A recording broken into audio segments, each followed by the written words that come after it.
All right, let's discuss support structures now for people with autism. And sitting next to me is Anna Atkins, director at the organisation Adjust. A very warm welcome to you. We've both been looking at that report together, and you've just been telling me while it was playing that you have a huge amount of admiration. You feel very inspired by someone like Matt Olkers. Why is that? Do you know what, Jeremy? Thank you for the opportunity. When you get to know autistic people, you cannot but admire them, because the world isn't on their side. They're a minority group. They're different. And the world out there likes sameness. They like level grounds. They don't like hills and valleys. And the person with autism is a hill and a valley at the same time.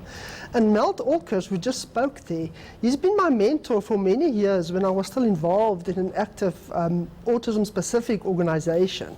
And he taught me a lot about knowledge and how to look at yourself and how to respect yourself. What is it about society? Are we afraid of those differences, those hills and valleys that you refer to? Oh, absolutely. Society have a way of politely looking away, looking the other way, and making as if they don't see.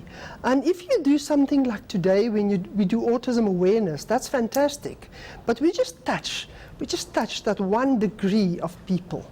So we need to go a little bit further. Awareness isn't enough. We need to help society. We need to guide them to adjust, to guide them to accept. Is part of the problem the difficulty in definition? I think you're going to tell me that this word autism is spread across a very wide spectrum, and it covers a range of behavior. Oh, indeed. You know, autism, your autism, my autism, Mel's autism, anybody else's, each of them individual, different.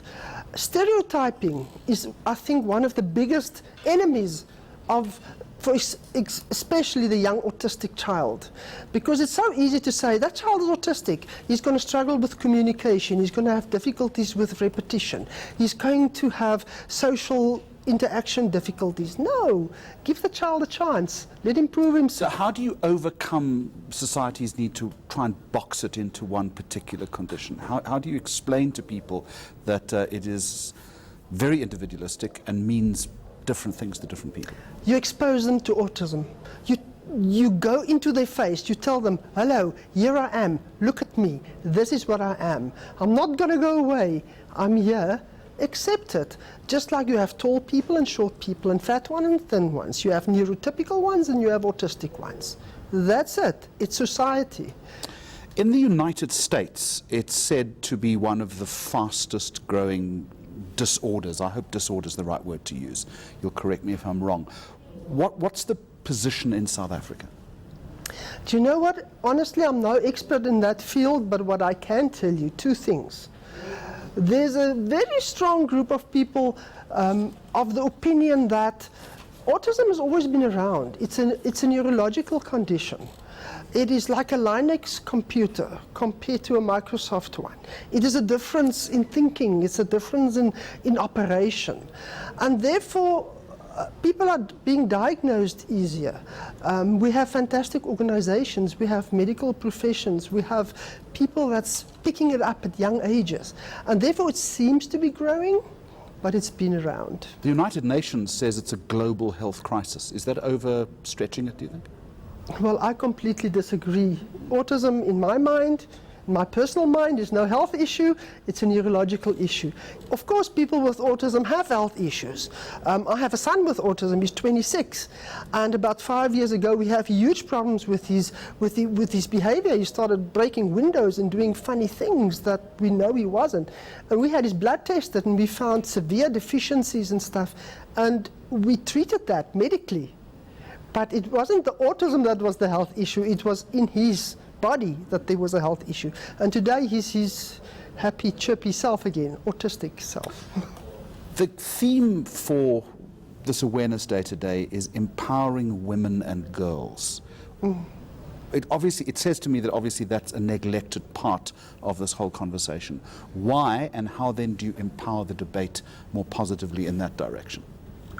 I'm so glad about this topic because women have been flying under the radar for centuries when it comes to autism.